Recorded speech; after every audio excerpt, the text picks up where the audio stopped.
ঠাকুর অনুকূল চন্দ্র। প্রণাম জানাই গুরু পরিবারের সকলকে।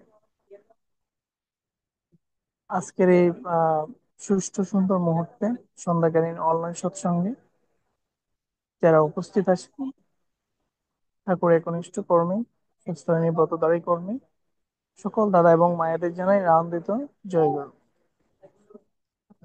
জয় গুরু। আহ প্রথমত, আহ আলোচনার ধারাবাহিকতায় আজকে অনলাইন সৎসঙ্গে যারা ঠাকুর চরণাস্থিত সঙ্গীত নিবেদন করেছেন, চমৎকার এবং অসাধারণ। আহ ঠাকুর প্রত্যেকের মঙ্গল করুক। পাশাপাশি আমরা প্রতি সপ্তাহে যেন এরকম ঠাকুর চরণাশ্রিত সঙ্গীত নিবেদন করতে পারি, সেই প্রার্থনাই রাখবো। আজকে আলোচনার বিষয় হচ্ছে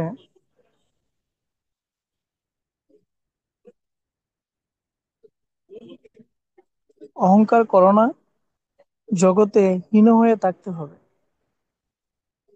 আসলে আমরা প্রত্যেকেই প্রত্যেক বিষয়ের উপরে প্রতি সপ্তাহে আলোকপাত করে থাকি ক্ষুদ্র ক্ষুদ্র অংশে। বিশেষ করে আমরা মোটামুটি অনেকেই জানি যে কিভাবে চলতে হবে, কিভাবে থাকতে হবে, কিভাবে নিজেকে গুছিয়ে রাখতে হবে, সমাজে প্রেজেন্টেশন করতে হবে। তো অহংকার, হিংসা, ক্রোধ, এগুলো একই একই রকম, একই অর্থ বোঝায়। তো হীন বলতে এখানে বোঝায় নিচু, মানে নিচু হয়ে থাকতে হবে আর কি।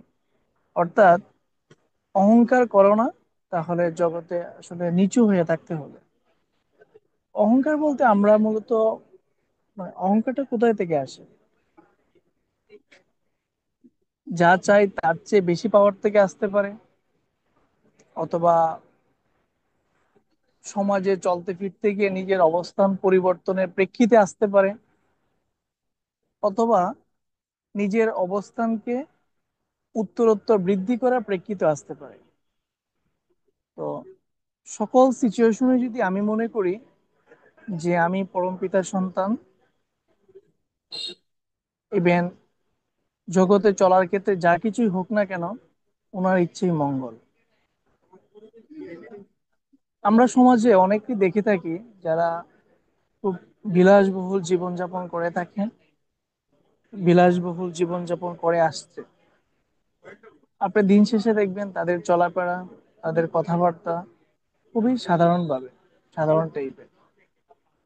আবার কিছু কিছু ব্যক্তিবর্গ রয়েছে যারা সমাজ থেকে অনেক, মানে উত্তর জীবনযাপন করে থাকে, তবে তাদের চলাফেরা কথাবার্তার মধ্যে অনেক পরিবর্তন।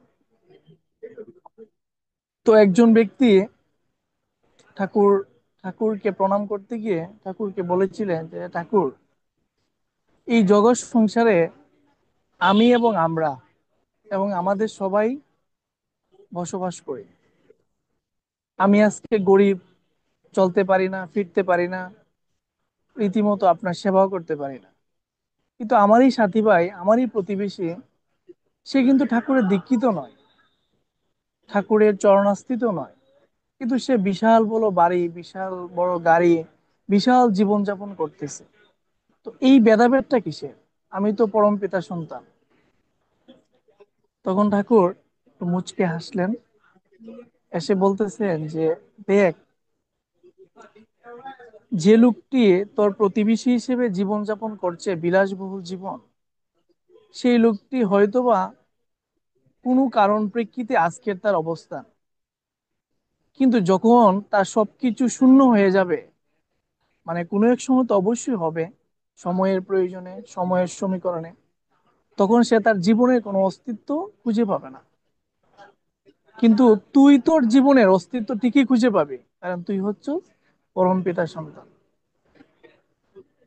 তো বিষয়টা হচ্ছে এরকমই যে আমরা যে যে অবস্থানেই থাকি না কেন, যে যে অবস্থানে উম, আসছি না কেন, আমরা যদি নিজেকে ওইরকম ভাবে গড়ে তুলতে পারি যে হ্যাঁ, আমি পরম পিতার সন্তান, ওনার ইচ্ছেই মঙ্গল, ইভেন আমাকে সাধারণভাবেই জীবনযাপন করতে হবে,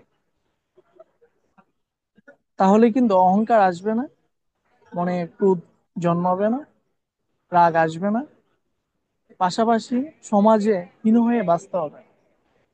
আমি সমাজে মাথা উঁচু করে সম্মানের সহিত বাঁচতে পারবো। আমি মনে হয় আলোচনার বিষয়টা কিছুটা বুঝাইতে পেরেছি বা নিজেও বুঝতে পারছি। আমি আর আলোচনা দীর্ঘায়িত করব না। আরো আলোচক বিন্দু আছেন, অনলাইন সৎসঙ্গ যিনি পরিচালনা করেন, ওনার আসলে সার্বিক মঙ্গলার্থে,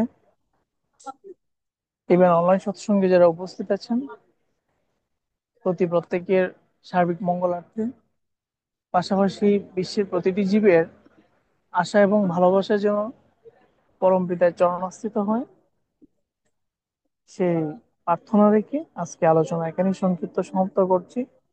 সবাইকে আমি আবারও জানাই রামদিত জয় গুরু। জয় গুরু। জয় গুরু। চমৎকার আলোচনা করেছে। তো উপস্থিত দৃষ্টিবিপাসু, এবার উক্ত বিষয়ের উপর আলোচনা করার জন্য বিপ্লব প্রকাশিত দাদাকে বিনীত অনুরোধ জানাচ্ছি। বিপ্লব।